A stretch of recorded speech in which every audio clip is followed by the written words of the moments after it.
fundamentally, three disruptions are happening. One is the whole digital ecosystems are evolving.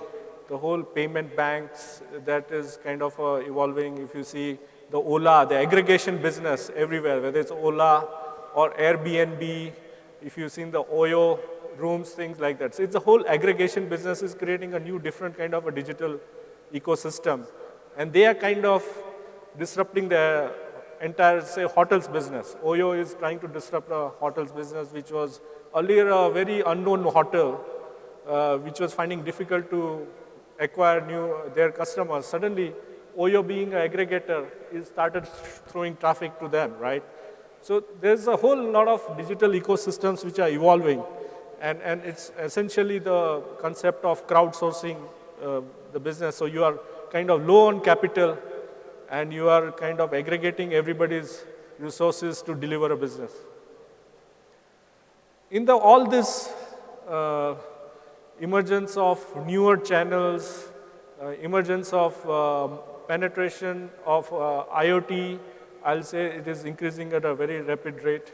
There's a concept of smart meter where you can remotely monitor how the consumption of meter happens. So those are very initial things on IoT, but it can go to extent of monitoring, say your aircraft engines real time, even while it is flying.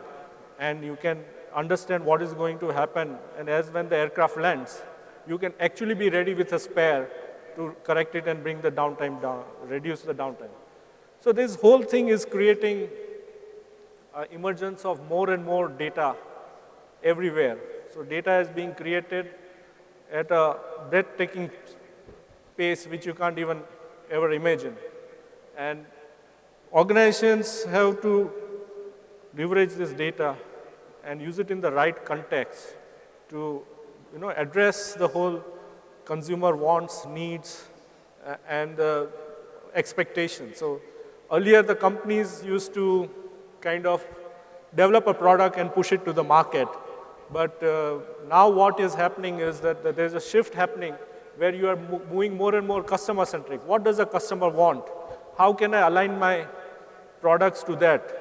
I think Dr. Velumani gave ThyroCare is a perfect example for that, where they understood that this is the price point they need, and how do I make it in a more economical delivery, keeping the volumes in the mind. So keeping the cost low, I can achieve the volumes. So organizations have to really adapt to those dynamic environments. And the whole aspect of big data and analytics really is now getting into a kind of a situation where it becomes, if the companies who can leverage this data, whether a small startup or a small and medium industry or a large enterprise or a global enterprise, data is going to be the source of competitive advantage.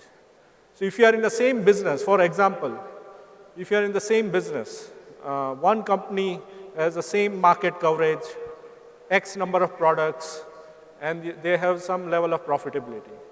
There is another competitor, they are in the same market, same kind of employees, capital assets, things like that, everything similar. They are more profitable than others, the competitor, as well as they are earning more revenues. So it's clearly, if they are leveraging more data, which is being collected by the organization, that really gives them that competitive advantage.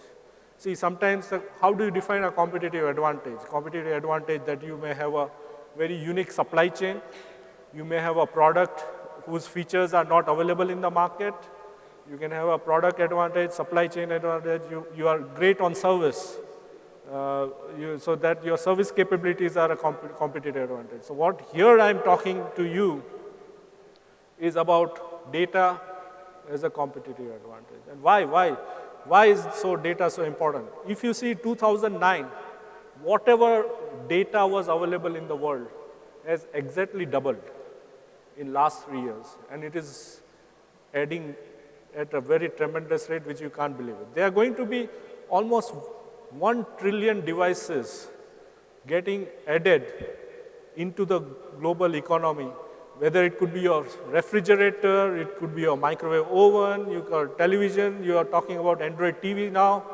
So those devices are adding, it's what will add up to your smart homes, smart cars, things like that. Everybody would have heard about the Fitbit, right? Now imagine that's collecting huge amount of data per second about our body.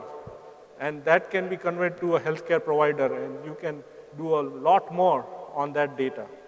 So data it's creating an unbelievable pace, getting created at unbelievable pace, and we are in a kind of a data tsunami, what people say.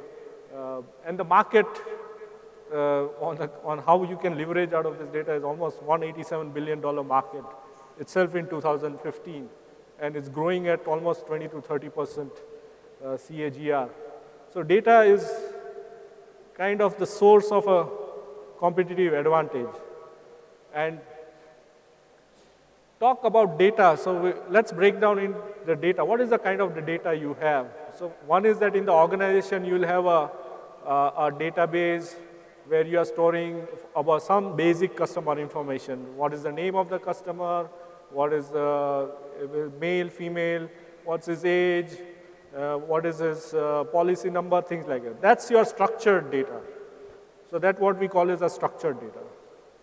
But there's other element to it, what we call as unstructured data. Unstructured data essentially represents the email that you receive or you send to your customer, things like that, or your blogs, your Facebook, comments on YouTube, your Twitter comments, things like that. That's your unstructured data.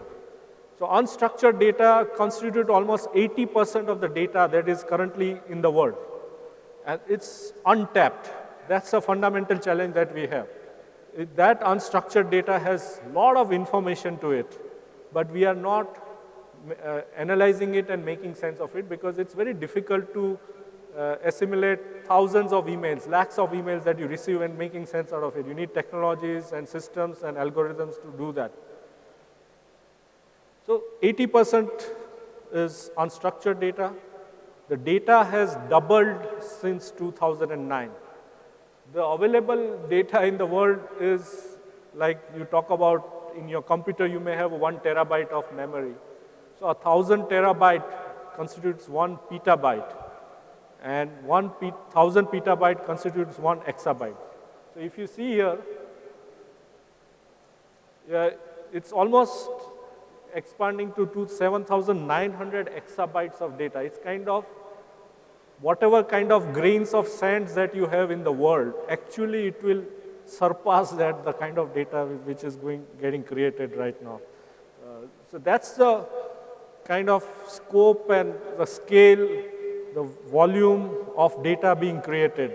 It's at unbelievable pace. I'm trying to bring in a context that while we are busy in our own microcosms of doing a business, we need to understand the global context, the overall context, how this technology is impacting.